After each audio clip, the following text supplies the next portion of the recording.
大家好啊，我係沈哲瀚律師啊。上個月咧就有一位嘅荷里活男演員叫做吉克文 （Gene Hackman） 咧，就係被發現啊喺佢嘅新墨西哥嘅豪宅嗰度咧，就係同佢太太兩個人咧倒斃啊喺佢哋嘅屋裏邊。咁啊，吉克曼咧，佢今年已經95歲，咁而且話有嚴重嘅心臟病啦。咁但係佢嘅太太啊，呢個日籍嘅女人叫做 Betsy 啦，咁佢就比佢年輕好多嘅，65歲，係一位日籍嘅鋼琴家。咁佢亦都咧喺間屋嗰度咧死咗喎。咁樣嗰個環境咧就係相當之離奇嘅，因為兩個人咧就係已經死咗有幾個星期㗎啦。咁個屍體已經僵化晒啦，唔知道究竟佢哋係死於非命啊，定係因為自然嘅因素導致佢哋兩個死亡？嗱，咁首先講一講吉克曼先啦。咁吉克曼咧就係好多年前咧喺荷里活咧就走紅嘅一位嘅男演員。咁佢咧就高大嘅身材啦，同埋以前咧曾經咧係做過呢個海軍嘅，咁因此咧就係英俊瀟灑啦，咁就演過好多唔同嘅電影。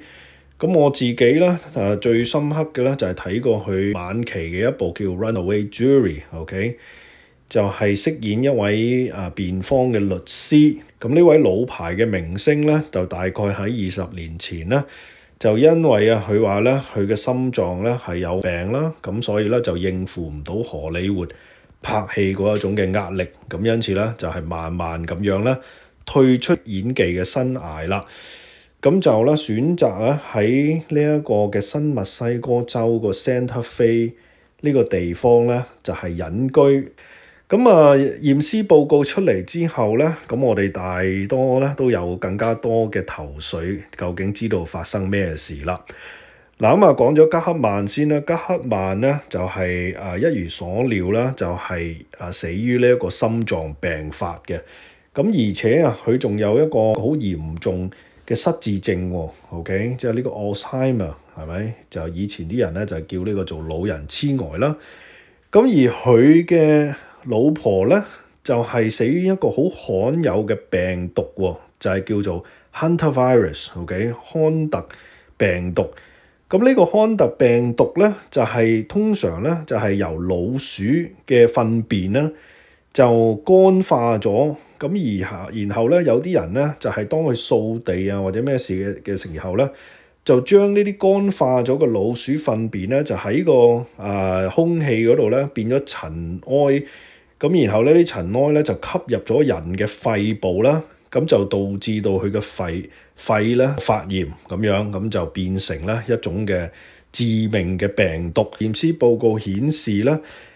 個太太Betsy 咧，原來咧係比老公咧死早過2星期嘅噃，咁即係話咧，斷猜測咧就係因為呢個 Betsy 咧就係喺佢嘅屋企附近嗰啲建築物，佢哋屋企咧就冇問題嘅，個係好清潔嘅環境啦。咁但係間屋咧旁邊咧亦都有唔同嘅建築物，譬如好似有一啲養動物嘅班係咪？即係呢啲嘅農場屋咁樣呢啲咁嘅地方咧，就係好少人咧去用嘅地方啦。咁好有可能呢位太太咧，就係當佢清理緊呢啲嘅建築物嘅時候咧，就有啲老鼠屎喺度，咁佢自己都唔知道嘅有呢啲病毒。咁一掃個地下咧，啲塵咧就飛晒起嚟啦，佢就吸咗落個肺嗰度啦。咁而呢一種嘅康特病毒咧，就係冇症狀嘅噃。咁即係話咧，你吸咗入個肺咧，你自己都唔知自己已經中咗毒。咁跟住咧，佢慢慢咧，可能咧個心歇能力咧就係衰降啦，而且咧個肺咧呼吸困難啦，咁就導致到佢咧喺個洗手間嗰度咧就倒斃咗，就係死亡啦。咁就冇人知道喎。咁而佢嘅丈夫咧，95歲嘅吉克曼咧，就因為嚴重嘅失智症啦，就係根本都唔知道自己個太太係已經死咗啦。OK，亦都唔識得去打電話去求救或者報警，因為咧自己都蒙查查老懵懂呢個失智症咧就係好 confused 咁，而且咧就因為冇人照顧佢嘅原因咧，就可能咧根本就好多日咧都冇飯食，咁而且咧亦都冇人咧餵藥俾佢，咁導致佢嘅心臟咧就越嚟越咧就個狀況越嚟越差。咁最後咧2個星期之後啊，佢就喺呢個廚房嗰度可能就自己喺度揾嘢食啦。咁就終於餓到頂唔順，就喺個廚房嗰度倒斃死亡。咁睇嚟咧都係一個好痛苦嘅一種嘅死亡嘅方法。咁當然啦，有隻狗咧，佢話有隻狗咧就剛剛咧做完個手術嘅，咁隻狗咧亦都冇辦法咧去生存啊，冇人餵佢嘢食，咁樣隻狗亦都死咗。咁睇嚟咧推斷咧個事件發生嘅經過就係咁樣。嗱，咁你可能問啦，呢一個嘅吉克曼佢有冇仔女㗎？咁原來咧佢係有仔女嘅，咁但係咧係佢之前嗰一段婚姻生嘅，咁而且咧仔女同佢嘅關係咧亦都疏遠咗，就事關咧佢呢個日籍嘅老婆啊，呢個新嘅老婆咧就係防止佢啲仔女咧去直接去聯繫佢哋個老豆。咁就所有嘢咧都要通過佢，咁因此咧仔女咧就好多年咧都已經冇直接去揾佢爸爸噶啦。咁因此咧仔女都冇發現到咧爸爸咧係已經過咗身。咁直到咧有個人咧去即係話維修佢間屋嘅時候咧，先至見到咧佢哋2個人倒斃喺屋企，咁已經死咗有好幾個星期噶啦咁樣。咁就呢一單嘅新聞咧就走咗出嚟之後咧，咁有啲人咧就認為咧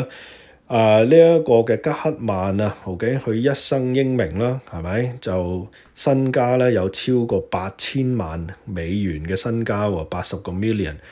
咁點知道咧？根本越難預料得到咧，佢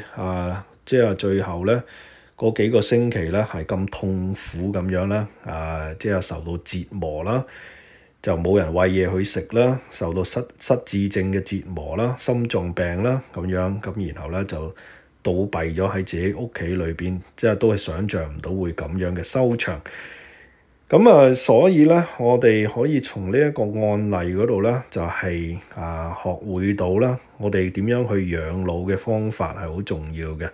嗱，咁當然啦，你選擇一個安靜嘅環境去養老咧，呢個係好正常，大家都可以理解得到啦。咁而且你咧以為你個配偶比你細30歲，照計嚟講咧，都係應該會長命過你啦。咁但係世事咧就係無常嘅，而且咧任何事情咧都可能會發生。咁點知道呢個比佢細30歲嘅老婆咧，竟然仲早死過佢。咁因此咧，呢個吉克曼咧，唯一一個照顧佢嘅人咧，就突然之間咧就係失去咗喎。咁佢就冇一個後備嘅策略喺度啦。OK，冇咗一個後備喺度。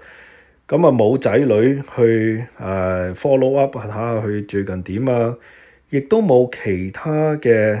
照顧嘅人員譬如護士咩成喺佢身邊。去餵佢食藥去整嘢俾佢食咁樣，咁所以咧就導致到佢咧最後階段咧就係令到佢咧受到好重大嘅折磨。咁因此我哋咧經常咧都會勸喻啲客人咧，你去安排自己嘅養老嘅生活嘅時候咧，要考慮到唔同嘅情況都可能會發生嘅喎。即係如果老婆同埋老公2個人相依為命，咁有可能其中一個突然之間拚低咗，咁另外一個咁又有啲咩嘅後備嘅方法可以確保佢哋嘅安全同埋健康咧？係咪？咁好似喺吉克曼呢個case 咁樣講啦，佢哋住喺一啲好隱蔽嘅大屋嗰度，根本咧就係你嗌叫救命都冇人聽得到嘅。咁若果吉克曼一個人咧，佢係患有失智症同埋心臟病嘅話咧，咁就唔應該只係單靠佢嘅太太去照顧佢。咁當然啦，佢家家有本難念的經，佢同佢啲仔女咧就不能夠 get along 啦，就已經失去咗聯繫。咁但係照計佢嘅身家咧係絕對可以容許佢請一個保姆喺佢間屋企嗰度住，又或者有一位護士喺佢嘅居住嘅範圍以內啦。咁即使唔係同佢住啊，或者都可以喺附近嗰度